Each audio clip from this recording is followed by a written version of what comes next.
Goeiemôre. Ek hoop jy is vanoggend so dankbaar soos ek is. Ek is hier by die huis en ek kyk so uit in my voortuin en ek kyk na die pragt van die bome en ek sien hier die helder lig van die son wat so op die horison opkom. En ek kan nie anders as om te dink, "Sjoe, ek is so dankbaar vir hierdie dag wat die Here geskep het nie." Weet jy, baie welkom en hartlik goeiemôre. Die Here lê vanoggend absoluut iets fantasties op my hart. Ek het baie tyd in gebed gespandeer vanoggend en ek het baie met die Here gesels oor sake. En die Here bring in voor my oë Psalm 121 vers 5.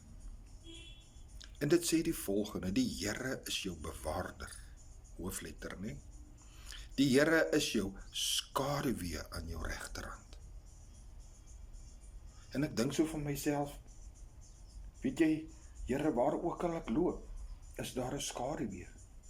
En dis hoe naby U aan my is. Dis hoe naby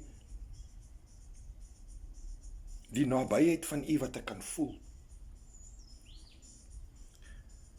En ek gaan en ek soek 2 Nuwe Testamentiese verse op wat daarbey aansluit. En die een daarvan is 2 Tessalonisense 3 vers 3. Wat sê die Here is getrou en sal julle versterk en beskerm teen die bose, teen die verleier, teen die Satan, teen die brullende leeu wat rondloop om jou te verslind. En die ander vers is Johannes 10 vers 28 en 29 wat sê: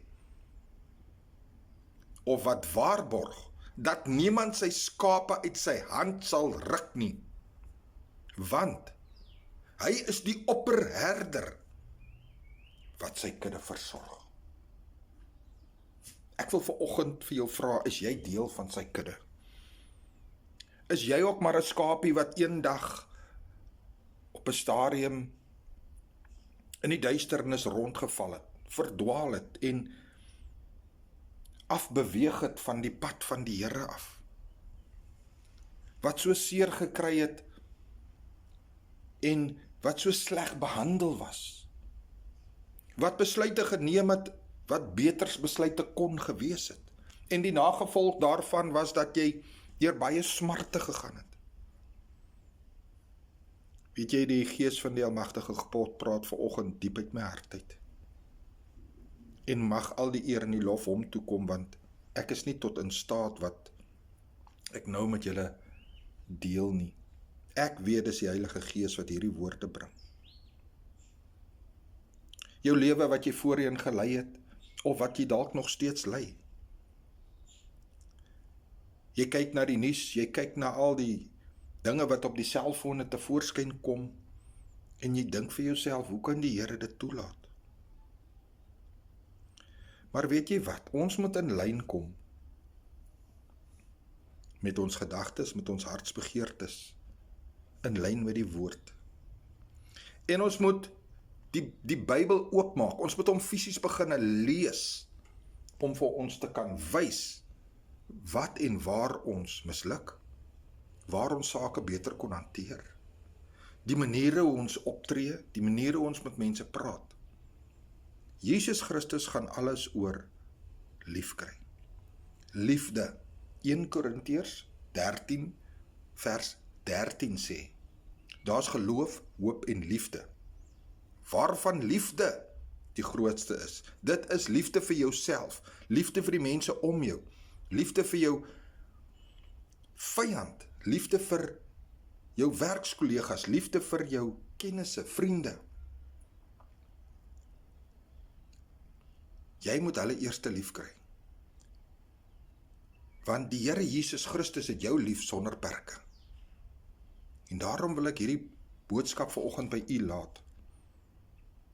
Daar's baie dinge op die horison wat in ons selgroep begin gebeur, en ook ons dien die Here uit die waarheid van die woord uit. En ek wil vanoggend vir jou sê, Jy is meer as welkom as daar iets is wat ons saam met jou oor kan bid. As jy in ons area is, kom kontak my gerus en kom woon ons selgroep by. En ontvang die ingeplante woord van die Here. Ons moet dit net uitlig, dit is reeds in jou, want in Jeremia 1:5 sê die Here, dat voor jy nog in die skoot van jou moeder gevorm was, of in die baarmoeder van jou moeder gevorm was, het ek jou geken, het God jou geken, en ek, God, het jou geroep as 'n profeet vir nasies. Ek is pastoor Gary, brood en water, 5 minute woordbediening. Mag die Here hierdie woord in jou hart seën. Mag die Here God jou gebede verhoor, waaroor jy so ernstig bid op hierdie stadium. Die Here se seën en sy liefde oor jou, in Jesus naam. Amen.